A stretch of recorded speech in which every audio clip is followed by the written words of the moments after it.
It's time for the BA Breakdown with Broken Arrow City Manager Michael Spurgeon. We do it every Tuesday at 5:05 here on the KRMG Evening News with Skyler Cooper. Michael Spurgeon joins us live from Broken Arrow. Michael, good evening.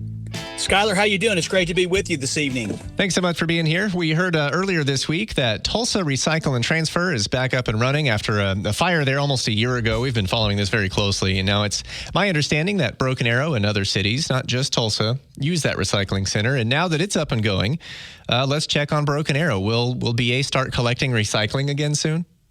Absolutely. We were very excited to learn that the center was open just a few days ago, and so we'll start putting out, which we actually have already been doing, communications to all of our citizens that we will start recycling in our blue carts and taking our material over to the TRT now that they're back open. Do we have a date for that? I know, I'm a Tuesday collection in Broken Arrow. Is there a certain start date for when people should put it out with that expectation? Actually, we're asking folks to start putting it out with their next collection, and we will take the material over to the TRT.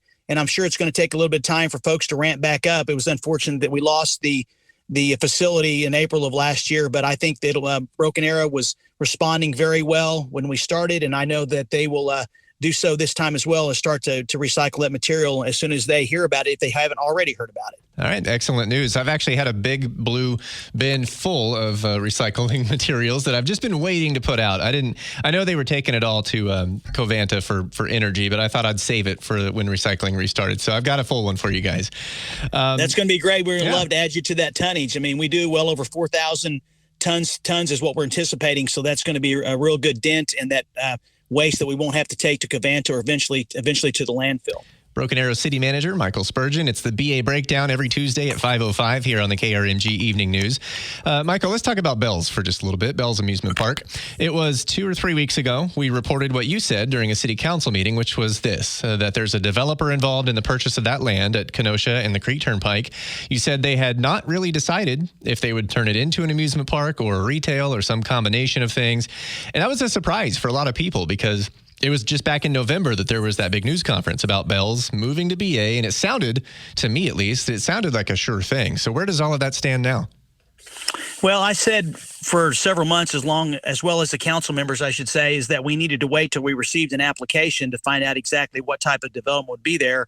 And as you had reported several weeks ago, the owners of the property, which are in California, reached out to me and said that they're going to step back and they're going to do some additional marketing and economic analysis to determine what would be the highest and best use of that property.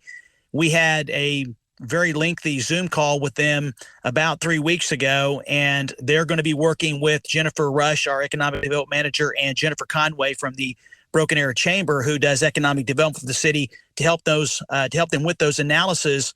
And I would anticipate that we will receive an application from them probably sometime before the end of this year. And we're not sure whether that is going to be some type of mixed use with an amusement park, or it's going to be at the traditional amusement park as a pros. We're just going to wait till we get an application, and then we'll go forward from there. What's the connection between that company in California and Robbie Bell or the Bell family? They have some relationship. What it is right now, they didn't comment on, but I do know that the Bell family is very familiar with this company because of working with them in the amusement park business. And so what we were told was Robbie was going to be involved in some way of operating the amusement park. If that's changed, they haven't conveyed that to us. So I'm not really sure what it is, but we were just advised that going forward, we were to work with the Seaside Company with regard to the development of the property. Have you personally or anyone there at the city that you know of been in contact with Robbie or the family lately? I have not spoken to Robbie since the announcement back in November, and I'm not even sure if Jennifer Rush has spoken to him, our economic development manager, in the last month or so. We have reached out to him to update him on what we know, and I don't know if there's been any communication that I'm aware of. I've asked my folks to keep me informed, and no one has updated me that they've spoken with him. All right. We get a lot of open mics, a lot of questions about that. So I just wanted to ask you where we are. And I know we'll continue to follow updates there. Let's move on, though. This is something that's important to a lot of people that listen to KRMG because we are known as Tulsa's severe weather station. And it is like what we do. We are all over severe weather. And in Broken Arrow, it sounds like you guys are also being prepared to make sure people are informed about what's going on in the form of upgrading some sirens. Absolutely. I mean, the city has an excellent emergency management program, and which is led by Jamie Ott, who is our emergency management director that joined the city about 5.5 years ago. And one of the most important things we can do is be weather prepared.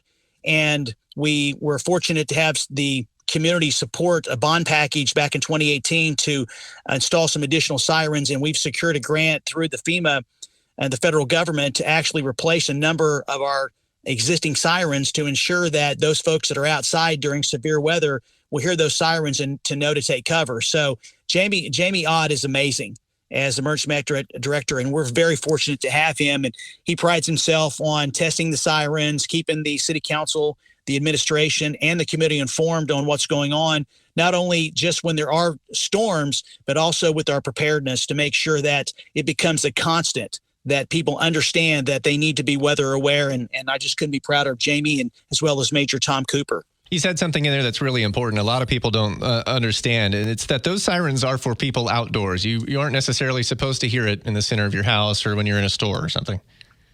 That is correct. I mean, obviously, they're so loud, and if you're close enough to the siren, you would be able to hear it while you're indoors, but it is predominantly for those folks that are out in their cars, if they're outside, if they're at an event, and we promote that as much as we can. But there is some misconception that people are not supposed to hear that. If they do, it's because of where they're located.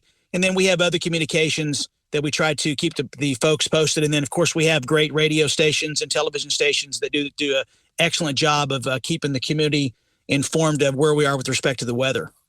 That's Broken Arrow City Manager Michael Spurgeon. We're doing the BA Breakdown, a new feature every Tuesday at 5:05 here on the KRMG Evening News. Michael, thank you so much. We'll talk to you next Tuesday. Sounds good. Look forward to it, Skyler.